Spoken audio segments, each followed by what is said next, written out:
A huge moment for me because it just takes me back to everything that I managed to achieve in my football career and shine a light on that, which is, yeah, a special moment. I am Alex Scott. I played football for Arsenal, signed for Arsenal when I was 8 and retired in 2018. And since then I transitioned into broadcasting. So you'll see me on your TV screens now talking about football and various other things. I think my first footballing memory always is me playing football in a cage in East London with all the boys in the neighbourhood. It's where everyone went straight after school to play football, and you had to really earn your spot and fight for your spot in that football cage, but it always brings back great memories. It wasn't glamorous, it was concrete. The scars and the scabs that I had on my knees and the holes if I was in tracksuit bottoms, but it was all worth it. It's always hard to pinpoint just the few moments at Arsenal because I was so fortunate and blessed to be a part of such an amazing team and be in an environment that allowed me to go on and win those trophies. But I don't know, I think it's easy to say 2007, the quadruple winning season, obviously winning the 4 major trophies. And I think for Arsenal, I'd won the double, we had won the triple, the FA Cup, the League Cup at the time.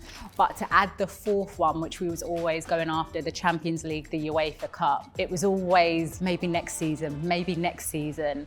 So to finally do it in 2007 and no team has managed to go on and do it yet, it was really special. And I think just being part of that group and all what it meant to us gives me goosebumps thinking about it. Everything that season, it just felt magical and it was falling into place. And when it finally happened, we knew we had created something special and history had been made.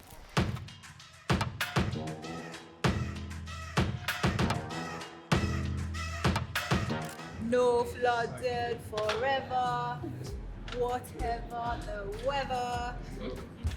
When you walked into that changing room and when you walked across the line onto a pitch, you knew you was with a group of winners.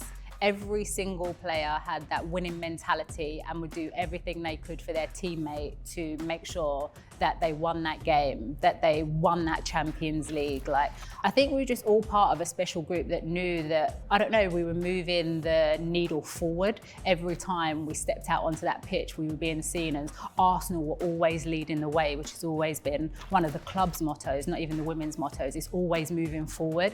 So we always knew we had this responsibility, and every time we were winning, women's football was winning and being seen on a bigger picture.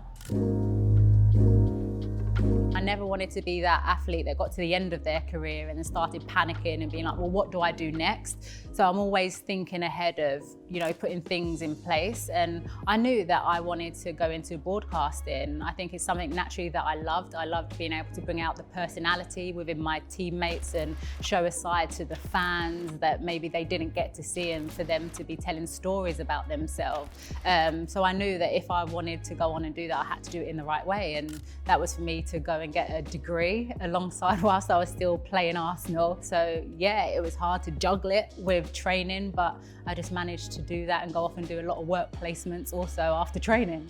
I think what drew me into this next chapter in terms of broadcasting was, like I said, I always wanted to show the best in other people for their personality to come out. And it always used to frustrate me when I used to see my teammates go into their shell and freeze up on camera. And I was just like, you're just so funny and you've got so much personality. So I just always wanted to bring that out in people. And I think one of the highlights is for me now when I see that, I don't know, me going into that position and opening doors for others to now come through, when I see the amount of female pundits that we have on our screen working across various TV shows. I absolutely love that, because what would it all be for if I'm not bringing anyone else through and it's just I'm there on my own? And yeah, so I think that's a proud thing that I can look now to other female pundits that are across our screens and bossing the way.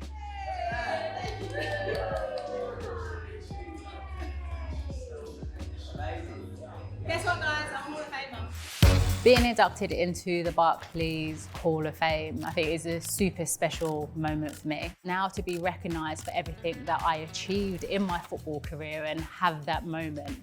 The reason why I am on TV is because of what I managed to do in my footballing career. So it takes it all back to that being so special. And yeah, this is kind of like that proud moment for me of where it all started. What would I say to that young girl playing football in the East End in that football cage is, oh gosh, to believe in yourself, to never give up and chase your dreams. And is it going to be easy? No, but in the end, it will be worth it. So just keep going. Eventually you'll be in the Hall of Fame. There we are. And now I'm in the Barclays Hall of Fame. Go on, that girl from the East End.